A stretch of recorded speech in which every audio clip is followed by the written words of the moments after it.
Shalom saudara, senang bertemu kembali dengan saudara. Saya berdoa dan berharap saudara dalam keadaan sehat dan dilindungi oleh Tuhan kita. Tema devotion saya hari ini adalah conflictless life, atau hidup dengan tidak terlalu banyak konflik. Bukan berarti hidup tanpa konflik ya saudara ya.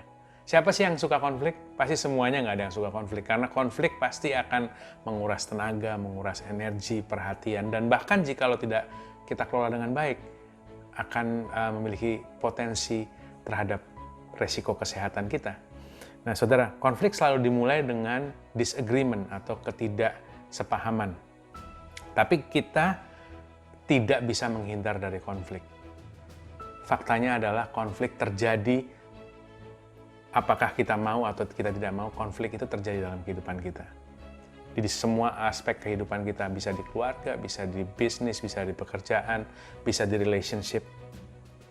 Tapi yang hanya kita bisa lakukan, saudara, itu adalah mengelola konflik tersebut. Kita harus bisa mengelola konflik tersebut.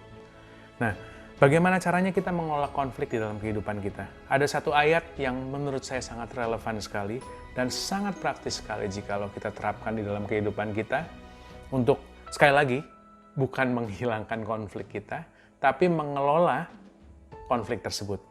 Mari kita baca di dalam 2 Timotius 2 ayat 23. Again I say, don't get involved in a foolish, ignorant argument that only starts fight.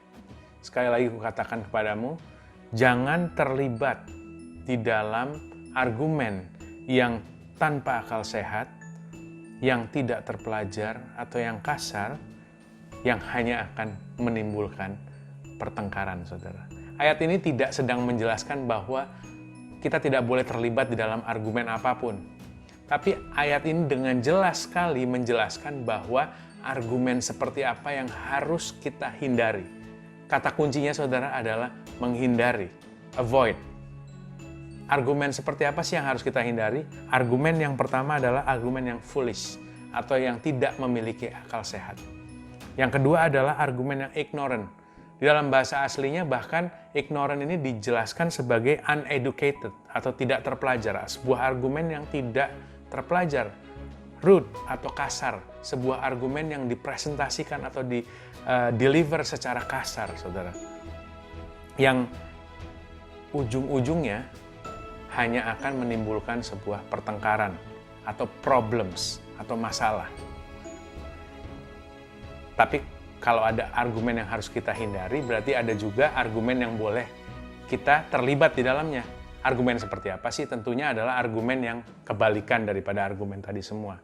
Yaitu argumen yang mengutamakan akal sehat, argumen yang berisi, argumen yang dikemukakan dengan cara yang sopan dan baik. Kita terlibat di dalam argumen tersebut seperti semacam itu sangat bagus untuk diri kita, saudara. Karena di dalam atmosfer argumen seperti itu, walaupun terjadi ketidaksepahaman atau ketidakcocokan, itu tidak akan menimbulkan problems, tidak akan menimbulkan masalah, tidak sampai berujung kepada fight, pertengkaran.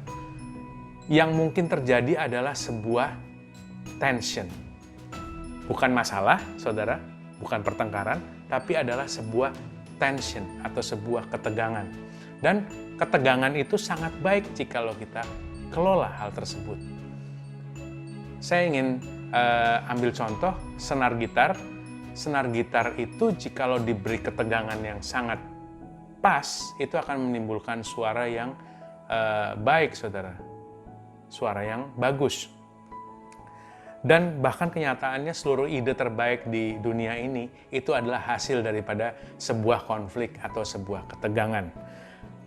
Ayat ini tadi dengan jelas mengingatkan kepada kita apabila, sekali lagi, apabila kita berada di dalam sebuah argumentasi, sebuah kondisi argumentasi yang tanpa akal sehat, tidak terpelajar ataupun kasar, yang berpotensi untuk menimbulkan salah paham bahkan perkelahian di seluruh aspek kehidupan kita, keluarga, bisnis, pekerjaan, relationship, hindari, avoid, saudara. Jangan terlibat di dalam argumen semacam itu.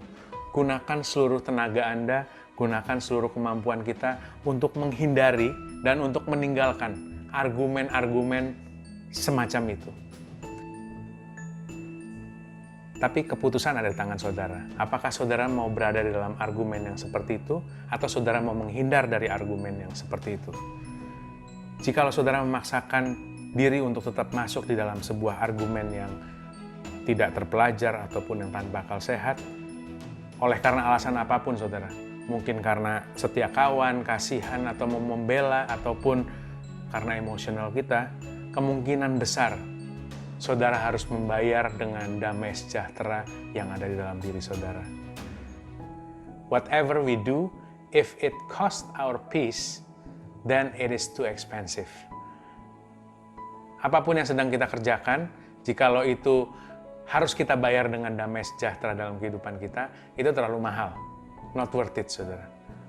Tidak layak untuk menukarkan damai sejahtera saudara dengan argumen-argumen yang tidak terpelajar, tidak berdasarkan akal sehat, atau bahkan yang kasar, yang hanya akan berujung ke dalam sebuah pertengkaran atau sebuah problems. Hindari argumen-argumen semacam itu, dan kita akan memiliki conflictless life. Amin. Tuhan Yesus memberkati.